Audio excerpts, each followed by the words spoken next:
Welcome to Design Much with Andy and Patrick. It's fun time. Andy.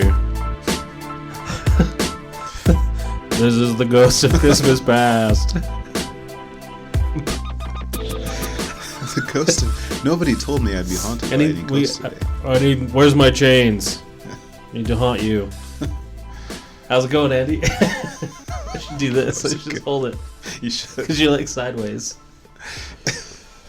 Put it right here. I think it's going well. I don't know if I'm being haunted or not right now, so I'm a little bit worried about that. With that really ominous voice that haunted. I just heard. I am. Okay. I think that was a ghost. I think so too, because it sounded like it. That's a dumb question. I'm not going to ask it. I have a topic for us to talk about today. Good. A special Christmas edition topic. I want to chat with you, Andy, about the user experience of Christmas. The UX of Christmas. The UX of Christmas. All right. Not necessarily specifically about shopping. Okay. Or anything like that, but just Christmas in general. I feel like even as a kid growing up, the entire world, like the entire year revolves around Christmas. You think so? Does that... Like as a kid, I would say yes. Yeah. You're like, when is Christmas? My kids have asked me all throughout 2019, when is Christmas? Yeah, when is Christmas? It's April 17th, and they're like, when is Christmas? Yeah. How many days until Christmas? Yeah. Yeah. And we don't have an advent calendar that's that big, so we have to like ask you have to Google. use a regular calendar. And yeah. And tell my kids, it's 764 days away. Yeah. 700. That's my go-to. I wonder how many days are in a year. I don't even know. But Christmas seems to be like an ever-present. Get it? That's a good pun. Ever-present thing that's like looming out there all the time. Yeah. Like even after Christmas, it's like after Christmas, you know? I feel like there is a correlation with the way we do dates. Because everything sort of revolves around Christmas, right? Like there's before Christmas. Uh-huh. And then you hit after Christmas. So before Christmas is the entire year, and then after Christmas is the next year. It's like the next 2 weeks, right? Like it's like a week and a half until January 1st. Yeah. And then it's like now we're in before Christmas. Yeah, exactly. But there's like a whole week of like after Christmas. I think it's similarly related to BC and AC. Uh-huh.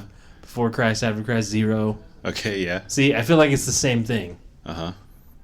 Kind of. I think so too. Like when people ask me like what day is it today, I just say it's before Christmas. You say it's Wednesday BC, before Christmas. Yeah. I just got that. That's good. AC and BC. Gotcha. That's really good to know. Like if we were to go on the historical spectrum of like Earth, right? BC, we say like dinosaurs lived 32 million years BC, whatever it is. Yeah. Like I feel like January 1st is like the Jurassic period. No. Jurassic was later on. I can't remember the first one, all the people swimming, but all the animals that were swimming.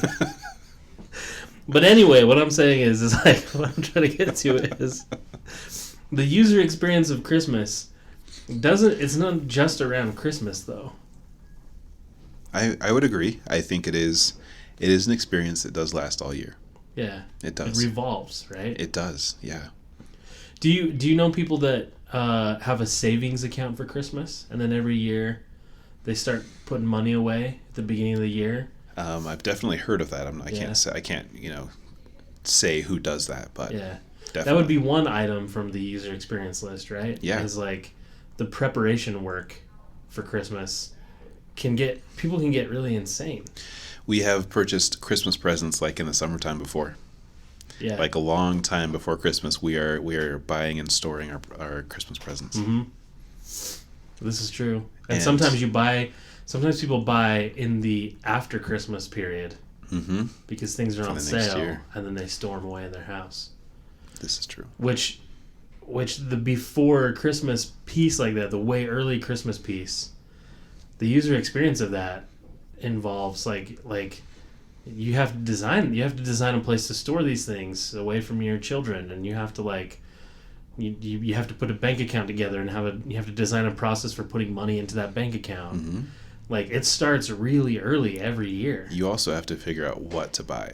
So your kids, they have their lists ready to go, right? Mm-hmm. Like your kids have it like January 1, right? They know what they want next year. Yeah. Because of all the presents that you didn't buy. Well, them they have it for. on. They have it on the night of January or the night of December 25th. Yeah. They have their list of all the things that they asked for that they didn't get. Mm-hmm. That they put on their list again for the next year. That's the way to go. Yeah, so you have this. You have to start the very beginning of the year with this list of things you need to buy, and also you have to start because Christmas shopping is hard for some people. Mm-hmm. Like buying a present for another person. Sometimes it's not easy to know what to buy for them, so you have to start thinking early. Most of us don't, but it's good to start thinking early and stressing early about what to get for this hard to shop for person. Yeah, it's better to prepare early. Yes. And be ready. But then there's a bad side to that, especially with kids, is if you buy stuff early, the trends in toys and things can change really quickly. Yeah. So if you buy something like in March, you're like, dude, I'm gonna love this next year. And then fall rolls around, they grow up and now they don't like Ninja Turtles. Yeah. And now they just want to Tickle something Me else. Elmo. Yeah, Tickle Me Elmo or Baby Shark. They want that. And then it's like, oh, now what am I going to do with this Ninja Turtle, ooze set that I bought? What do I do with it? Yeah. You can give it to yourself. Yeah. Yeah. No, it's true. It's a problem. And sometimes it's not even like the trends. The kids just forget what they said. Yeah. And they change their mind. Like, no, I really want this other toy, right? I wanted, this was cool, and now I want this because that thing looks dumb. Yeah. Frozen 2 comes out and ruins everything. Exactly. All the preparation gets ruined. But that also, the user experience of Christmas starts, it really kicks into gear about November, right? Yeah, that's when, sometimes earlier, but that's usually when you walk into a store, any store, like a grocery store, Target, whatever, and you start to see Christmas decorations, Christmas wrapping paper, all this stuff. And then you go like, oh. You walk into your office at work and you see a Christmas tree.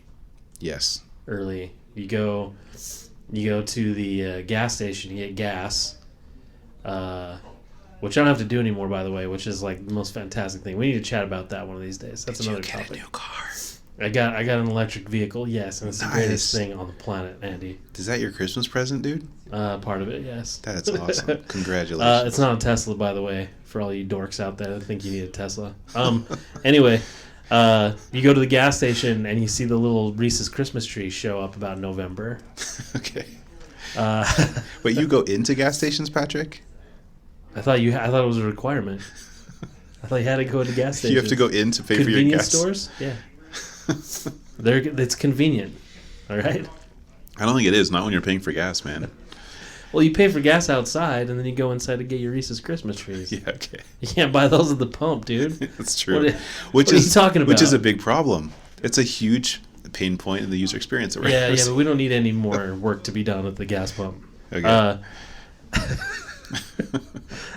Christmas, the radio, if you listen to the radio still, like some of us do. Yes. You start hearing Christmas music pop up. Mm-hmm. Spotify sends you your Wrapped for the end of the year. Yep. About the end of November-ish. You start to see some neighbors putting up Christmas lights. Yeah. Those that didn't, that actually took them down after Christmas the last year. The ones that are dumb and took them down. Yeah. Yeah, you start to see all these activities happen. Movies, the blockbuster movie season kicks up again. We had the summer blockbuster user experience movie season, and then all the really crappy movies come out in September and October, except for a couple of the scary ones come out in October. There's some good ones here and there. And then it dies, and then November, like Thanksgiving-ish, then you get all the big movies coming out, all the big Disney movies, because they're trying to sell stuff to your kids. Yep. They all come out for the Christmas season, for the holidays. Yeah, everything just starts to ramp up. Like It does. like Early there's just November. more things happening. And I will say, and we talked about this before, Thanksgiving is kind of a whatever holiday for us, right? Yeah. I am fine with that. I am fine with Christmas starting, that season starting early November, because it's just going to trump that holiday that I think is not that helpful. What if we just did away with? Let's just abolish it right now. The Yeah. Thanksgiving holiday, because we don't need it. Yeah. We don't need it. Just let's officially designate that holiday as pre-Christmas holiday. I mean, it's pretty close. You got the Black Friday shopping. Got the That's true. It's online just Monday or whatever it's called. the decorations and the colors schemes they don't go with Christmas, which is the Yeah. problem, because Brown and orange. I have to help put up all these decorations that are brown and orange, and then I have to take them down when I could have Yeah. just put up one set of decorations. Mm-hmm. No. What is your favorite part though about the overall experience of Christmas? Like, is there one part that you really enjoy the most? For me, it is. And you can't say Christmas. What do you mean? This No, is it's the not experience Christmas. around Christmas. The experience around Christmas, like the entire You can't one. say opening presents. Of course. Of course. You know what it really is, Patrick? And this comes from nostalgia for me, but it's actually all like the anticipation, especially on the day before Christmas, typically known as Christmas Eve. That day is my favorite part of the whole season. It's not when you're actually opening presents, because when you open presents, it literally lasts like 2 seconds, and then you're like, oh, what do we do now? Right? Yeah. I guess you play with your toys, but whatever. But the Charge up your anticipation, batteries. charge up your batteries. You like spend like 3 hours on like opening these toys, right? Yeah. Like unscrewing all those things and the little toy packages, all that stuff. But my favorite part of Christmas is Christmas Eve, when you're like hanging out. It's the night before. You're like really anticipation. You're really anticipating. Anticipations. You're anticipating the next day, and that's like the magical part of Christmas for me. It's like getting ready for something fun. This is why I wanted to bring up this topic today, because I feel like that, what you brought up, the anticipations, is the best, is the reason why it's so big. It's Yeah. the reason why, even if you're not like a Christmas person, like I know people that are Scrooges, right? They don't like Christmas, but the anticipation even for them affects them, right? That's the part that they still enjoy. They may not like all of the stuff around Christmas, the Elf on the Shelf and all that stuff, like all the different traditions that pop up every New Year from Shark Tank. Like everybody, you watch Shark Tank? No. Every there's always a Christmas episode and somebody's got some new piece of junk that to sell you on Christmas, right? Really? It's always like that. That they're And trying then- to make then into a they tradition? Cry, when I was a kid, it's like, and then they have the Jewish holiday one for Hanukkah. They have Mensch on a Bench. Have you seen that? No. Dude, there's Mensch on the Bench is so fantastic. The name alone. It's- That's so Instead cool. of Elf on the Shelf, it's Bench on a Bench. It's sweet. You should check it out. You can probably go get it at Bed Bath & Beyond, where you Should can get one of those. all the other shitty Shark Tank products. But I don't know, all that anticipation, if you translate that to the anticipation that you get as a user, you have the same thing. Like if you translate it to software, you have that same thing. Like you buy a product because you were sold something, right? Yes. You see it, there's a marketing campaign around it. You might get a demo from a salesperson. You might not. You might just, your buddy might tell you, hey, sign up for Evernote. It's so great, And then you're like, oh, yeah, Evernote. Oh, revolution my notes, blah, blah, blah.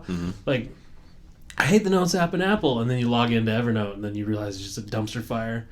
And then you're like, oh, Hey, now. but it's the anticipation of that user experience, right? Uh-huh. Do we not forget about that as UX designers? I Because absolutely we're do. focused on, as UX designers, if I dare say it, like this might be controversial, we're focused on opening the presents. That's our focus, right? It's not only that, it's like there's opening the presents, and there's also like using the present, playing with Yeah. the toys every day. We focus on that experience, Yeah. which is of course very important. But I think you're onto something here. We're not really focusing on anticipation.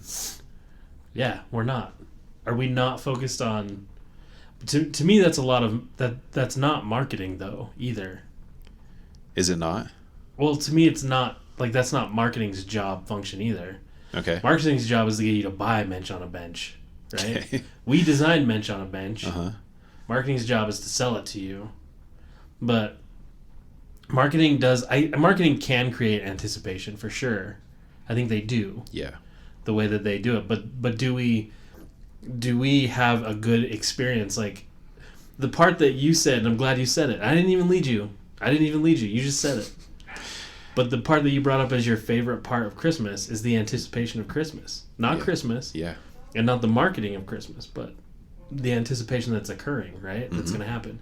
I think part of that is because it happens the same time every year and it's attached to a holiday. So there's that. But also, we talked about at the beginning of the podcast, it starts the day after it ends. Mm-hmm. The anticipation of Christmas starts the day after it ends. Yeah. Without any marketing. Nobody's doing any marketing for that. Right? There's no team out there trying to sell you menches on a benches right after the Hanukkah season's over. Or elves on the shelves, you know? But like, where's the disconnect? Do we have a disconnect with our products, our user experience, our marketing teams, our sales teams? Because we're focused on users, but shouldn't everybody be focused on the anticipation and the buildup of this, even if it's a letdown? Right? I think this is a really interesting topic. I have not thought about this before, which is your point, right? So let's dive into this a little bit deeper. If we're talking about anticipation, the thing about Christmas is, as you said, it keeps coming around every year. You get to do it again. It's not like a one-time thing. Yeah. So are you talking about anticipation in terms of like using a product when you might have a little bit of anticipation starting to use it because marketing has sold you on something and then you get it and then you just start using it, right? Yeah. The anticipation is like you envisioning yourself, like you know what this product does and you're envisioning yourself using it and like your life is better because you're using it and you're excited about that, right? Yeah. So does the anticipation come like from our side of things for when like, oh, we have a new release or we have like a new feature that's coming out in this product and then the user gets excited about that and it's like it's another like point, just like Christmas every once a year, it's another point of excitement, anticipation for a product. Is that kind of what you're talking about? Yeah. Okay. Because I feel like products don't have that built into them anymore.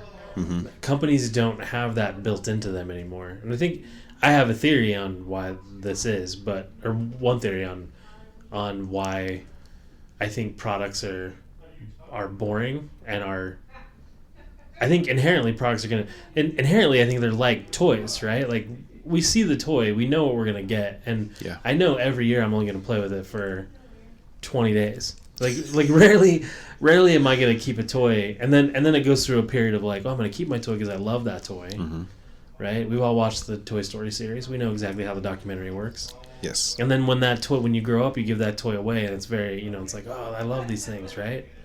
I was talking about it with one of our QA guys this morning about my Voltron that I broke, and just how sentimental that was growing up. And you have these toys, and I still have toys in my basement that I will never play with, but I can't get rid of them. You know, so like there's a special part of the toy, but it's not the toy. Like it never really, like in my mind, it never really was about the toy. It was about the anticipation. It was about the marketing of said toy. It was about what the toy meant to me and socially, what it meant socially to me to have it, right? Just like as designers, like the new hotness is Figma. Is Figma a better product than Sketch? I don't know. I don't know if it's that much better, but because everybody else is doing it, there's a lot of social pressure, right? Yeah, it's like there's all of this stuff going on. I feel like that we don't, as UX designers, we don't consider that as part of our thought process. And here's my pitch. Back in the day, right, when Windows 95 came out, we anticipated Windows 95 coming out. Okay. Like we heard about it. We were dealing with Windows 3.0 or whatever it was, right? We had issues, we had problems. There's so many things we wanted to do, and we had to wait so long, right? Like if I'm using Windows 3. I think it was 3.0 or whatever it was, right? Before Windows 95? I think so. If I'm on there and I'm using that, and I know that like there's got to be something better than this out there, and I have to wait, and then like a year previous I get this announcement from my Microsoft via mail through a CD of this like free trial of this whatever app they're working on, Internet Explorer or whatever it was. And it's like I get that. I can anticipate it more, right? There's a build up to it. I get that Christmas build up of like something better is coming, right? Yeah. Something better is coming. Then Windows 95 comes out and Bill Gates is dancing, all that stuff on stage, like all that stuff. And then we all buy it. And then like the Kano model, right? We all buy it, we download it, we install it, we do whatever. We go through the partition process and realize this isn't that cool. So like it starts kind of like degrading fairly quickly, just like Christmas. But the part I remember about using AOL as a kid is the disc. Mm-hmm. The part I remember about using, I don't remember AOL. I have no idea. I couldn't sketch it on paper. I can draw you what those discs look like. Yeah. Right?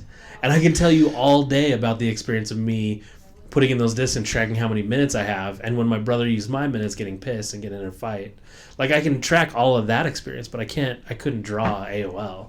And you remember the other part too about like the AOL and the anticipation of the AOL is back in the day when it wasn't fast, and you had to log in, you'd put your disc in, and then you're just like, oh, I'm so stoked to get on here and look at the Wikipedia or whatever it was. Yeah. Like it was stupid, but you get on, and then it's like bleep, all the fax machine stuff, and then and then you get the you've got mail.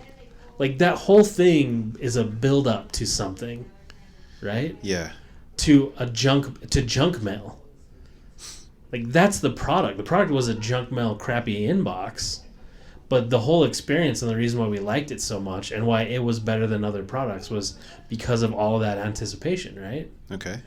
And that's what I'm thinking. As I was thinking about last night, I feel like that's what Christmas is like, and I feel like this whole process of being agile has kind of killed that in our products. Oh, definitely. Yeah, because that's interesting. Because in agile, we're like just dropping these small pieces. Yeah. We're like, here's a piece of your stocking candy, right, for Christmas all throughout the year, and then you don't get a special surprise of here's a full stocking full of small toys and candy. Yeah. I think it's like we drop things throughout the year. We have mini Christmases throughout the year, mm-hmm. but the realization I think you made earlier in the podcast is that's not what Christmas is about. Yeah, Christmas isn't about the thing that you get; it's about the anticipation of the event. Mm-hmm. And I think people can be into the event, but really, like if you just follow the Kano model of Christmas. Like the pinnacle, the bump at the top is very short. It's very short. Yeah. Which we're sort of taught. We want to keep people up there, right? Like how do we design products to keep people up there? The problem is we're not going to keep people up there. They're always going to, as soon as they use it, they're like, oh, that was great, but I just noticed this. Mm-hmm. But I just noticed this, and it's going to start to slowly degrade.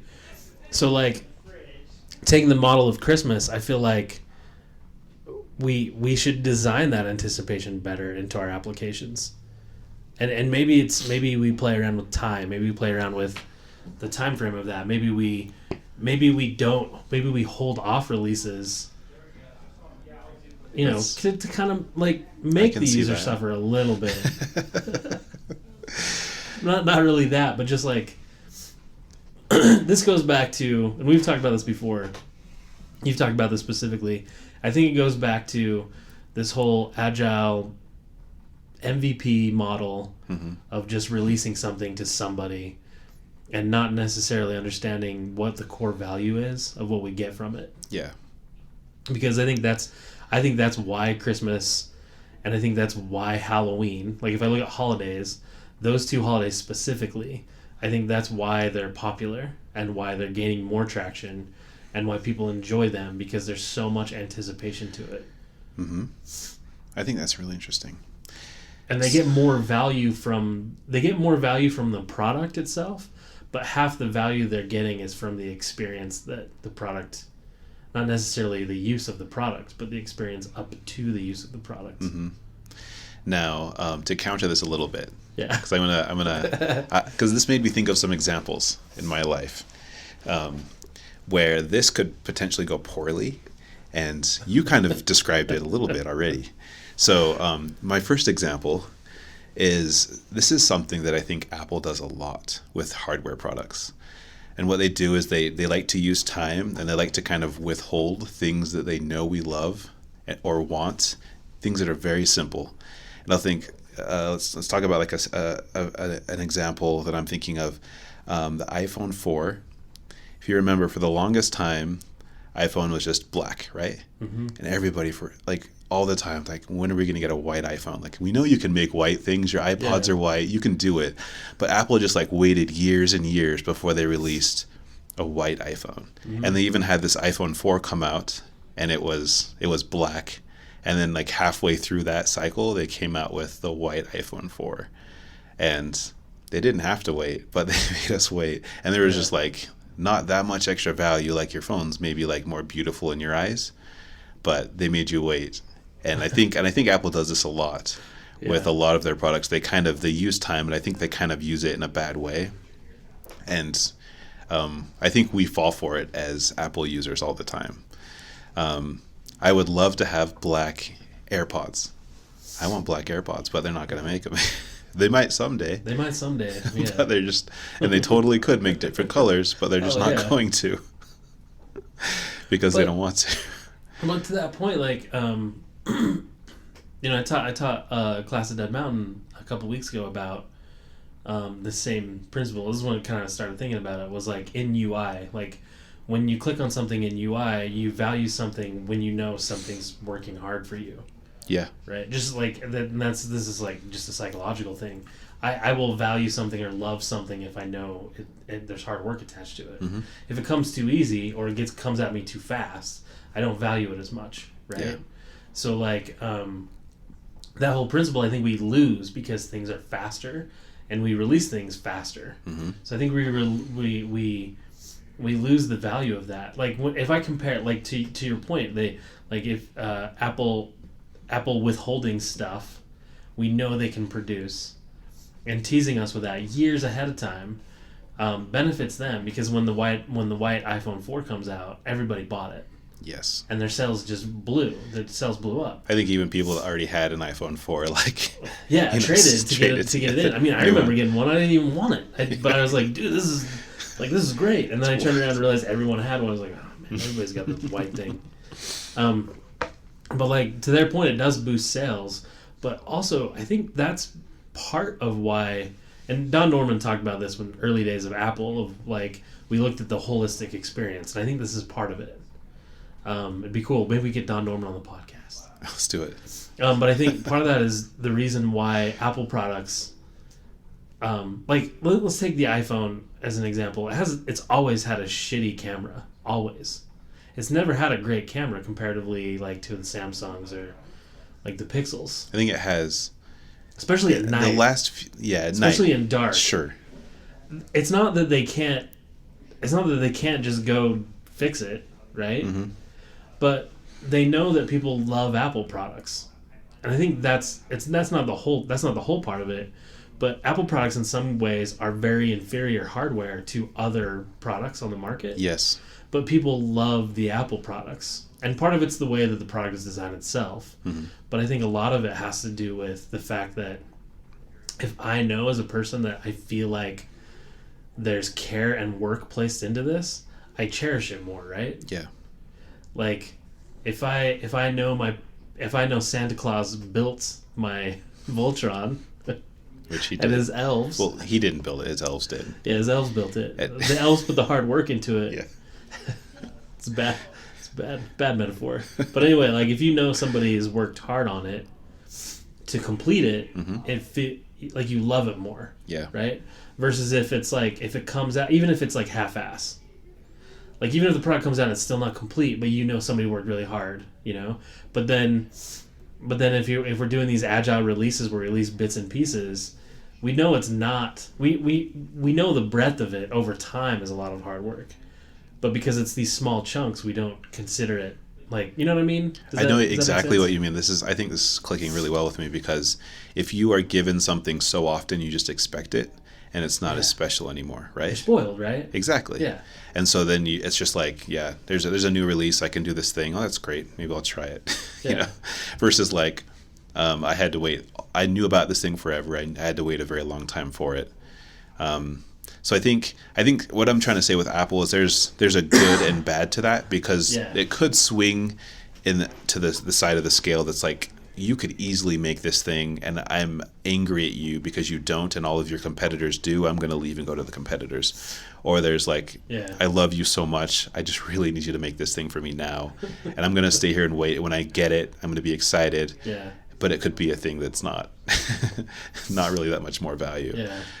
There's all those commercials about, the Samsung commercials where they rip on all the people sitting out in front of Apple stores. Yeah. But I deep down inside, I think that's what Samsung wants. Absolutely. I mean, you would want that if you were a retailer. No, that's very true. My next example, and I think this might hit home a little bit more because you and I both experienced this together. We even talked about this on the podcast a long time ago. Do you remember Envision Studio, Patrick? Wait, Envision what? Studio. Oh yeah. There was a lot of anticipation for that. Ishtar. Do you remember the movie Ishtar? No. Total Bomb? Oh, you remember that? Sounds familiar. That's bad. I'm old. No, it was like Transformers 2, right? There's a lot of anticipation, and then it hit, and it was like the worst thing ever. Yeah. That's Envision Studio. So they ramped it up really well. Mm-hmm. They had that like invite system, so you like were super stoked if you got an invite and other people didn't. So there's a social pressure of all that, and like everybody was talking about this thing that was so great, and then you got it, and it unfortunately didn't work. Yeah. So that was a thing where they were good at anticipation. I feel like it was mainly on the marketing side of things, but they were really good at it, and everyone was really excited about this thing. But that swung way too far in the other direction, where it was like, well, this isn't at all what we were promised. Yeah. Even though it was a beta, like even the beta of it wasn't what we were promised. I feel like so.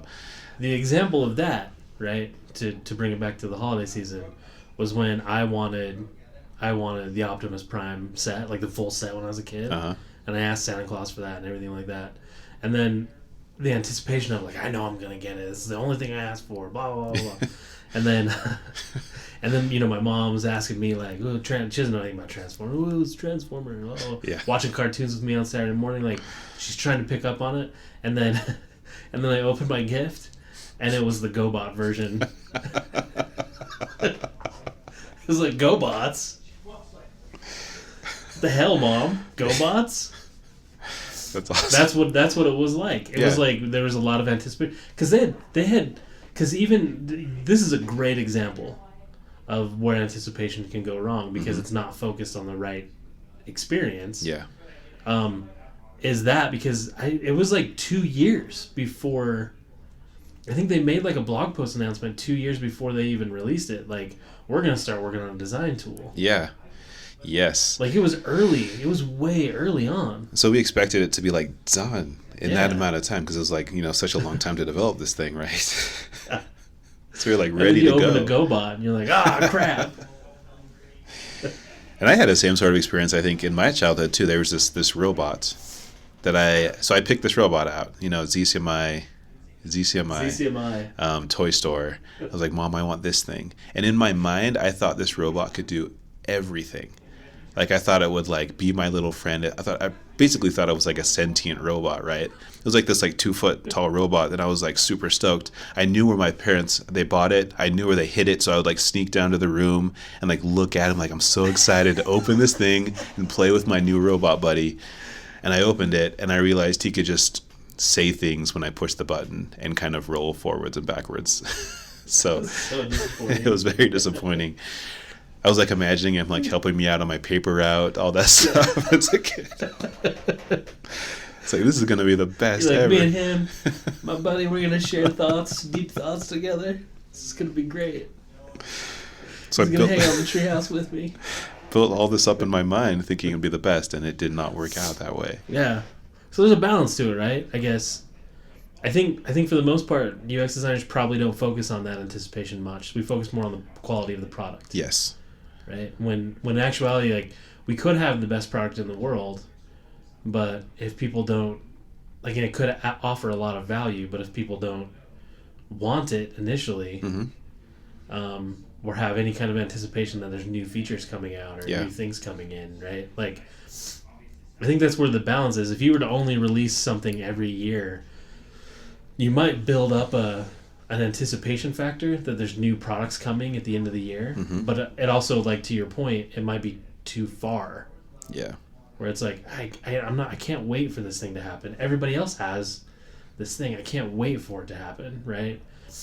But if you're releasing new features every 3 days, your users just get spoiled, you know? Yeah. And then they just turn into freaking monsters. They just turn into Veruca Salts. And then you're never going to fulfill them, right? And I think that's part of what we do. I think that's part of why we get... we have a good, solid product on our hands, but we still keep getting crap from our users about all the stuff that they want, right? And I think it's because there is a level of they don't necessarily appreciate what they do have. Yeah. Because we've given them too much. We've actually spoiled our users.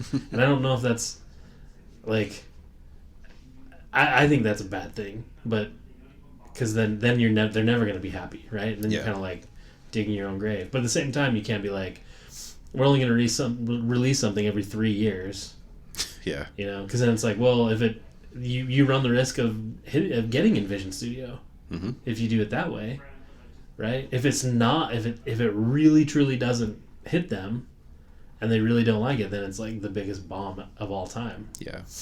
Which is like every Microsoft operating system ever released, right? The anticipation is good, and watching Bill Gates dance is freaking phenomenal, and watching what's-his-face clap his hands with the big sweaty pits and stuff like that, that's great. But then when you flip it on and it doesn't work, then it's like, oh, I still don't know where my files are. You know? Like, that sucks. I don't know, but I think I think there's a lesson to Christmas, and there's got to be a balance to it. Yeah, and I think that's hard to do. And I'm not sure that we can come up with all the answers on how you do this, because it sounds like all of this is just a balance. You want to have enough time, but not too much time. You want to have like a good like platform for anticipation, but not too much, so they have way high expectations. So it's like we can't exactly answer that for you right now, as in terms of like how do you do this. But I think we can look to a lot of examples of companies that do this well. And I think we can look at, again, the example of Christmas to understand how we as users can do that, or we as designers can do that for our users. Yeah, well, I think the first thing it starts with understanding that principle of like, yeah, we could release 10 small pieces of this feature now, or we could we could wait and add lots of value, you know, bundle 6 of them together and release it in 2 months. Yeah. And realize that that's not a negative thing. Like I think a lot of us in the current climate have been beat down by the Agile manifesto, right? And how like, well, this is the way it's supposed to be. We're supposed to get, you know, but like if you're not delivering actual true value to users, it doesn't matter what you're delivering to them. Yeah. Like if you're delivering trash, that's great, but like deliver something that they're gonna appreciate and enjoy, and part of appreciating and enjoying something is waiting for it. You know, like not too long. I'm not talking about Texas Roadhouse where you wait 3.5 hours on a Saturday night for a mediocre roll. You know. But you don't like their rolls, Patrick? Hold up, you don't like their rolls? They're mediocre rolls. Are they really? It's because you waited 3.5 hours in a peanut-infested swamp before you got Yeah, you there. got peanuts before the rolls. That's great, too. Yeah, and then you get a roll, and you're like, oh my god, you're like so parched. Exactly. You're like dying and That's starving. You're like, perfect. oh, this roll. They freaking went over to So the Smith's roll and is bought a amazing. It's not... No, what I'm saying is like there's like what you brought up. There's a point at which and I go back to food on this one because I think restaurants, really good restaurants do a good they do this really well. The timing is done perfectly. And the reason why restaurants, I think, succeed and why they fail is because of the timing. So if I go into a restaurant and I order, like I wait 10 minutes, they're like, hey, it's about a 10-minute wait. Yeah. I sit down, I wait 10 minutes, right? There's enough wait that I'm like, let's eat, man. Why am I here? Yeah. I just want to go in and order my food, right? But if I wait 20 minutes, 30 minutes, an hour, that's too much. That's too long. Yeah. Like, you're getting angry at that point, right? Or on the contrary, if you get there and you order this food and it comes Yes. out like in this like 30 seconds, you're like, is this just microwaved? Like, Yeah. what is this? So that's where the principle of the quality comes in, right? Is like, they could have just microwaved it 3 seconds before. Like, you could have ordered it, it went into a queue, yeah. and then 15 minutes later, then they put the breadsticks in the oven and ship them out to you. So it literally only takes 30 seconds, Yeah. right? But they put you in a waiting pattern. So you had to sit there and build up some anticipation of what you ordered, right? I think there's an area there where it's like, we expect if it takes 10, 15 minutes to get my food, that it's quality food. Yeah. Because they cooked it fresh for me. When the reality is probably not. They probably didn't cook all of it fresh for you. But if it comes out like a minute later, you're upset because you're like, well, do you friggin' microwave this? Does it take this Did you get long? this from somebody else's table? You know, like there's all these weird things that like you can't cook food that quickly. Oh, yeah. And then if it goes too long, then it feels like they don't value you as a customer. Yeah. Right? Or then your expectations, then you start asking those questions. Everybody says like, oh, are they cutting up the, the pig in the back or whatever, like taking forever to make this thing. But that expectation you have in your brain is that it has to be worked for, Yeah. right? Just like Christmas. Yeah. There's a lot of preparation for Christmas, and then the anticipation is there, and there's a build up, right? There's like a palpable energy in your house before Christmas, and then you have Christmas, and then it's like blah, and then it's like done. Yes. But the interesting part is then it starts back again. Like the anticipation starts like right then. That's very interesting. And I think the restaurant analogy helps a lot to make this even more clear.